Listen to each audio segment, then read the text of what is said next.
Hi there and welcome to Cars, Drones, Computers. Today we're going to be looking at the JSR June Star Osmo Pocket neutral density filters along with a circular polarizer. These cost about $30 for a set of 3, so let's go ahead and get this opened up and see what's inside. Inside the box you'll find this plastic container with foam inside, and in there this will be your circular polarizer, your ND8 and your ND16 filter.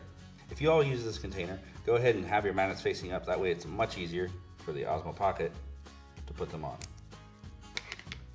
So what I do when it's in the case is go ahead and clean this side of the lens, and then when after I use the Osmo to go down and put it on, then I clean the lens afterwards. That way you keep your fingerprints off of it. That's my cleaning process, because you're most likely going to get fingerprints all over this thing whenever you go to take them off the Osmo Pocket. So taking these off is a little bit of a challenge. You kind of got to pick at it a little bit. There we go. And go ahead and put it back in this case.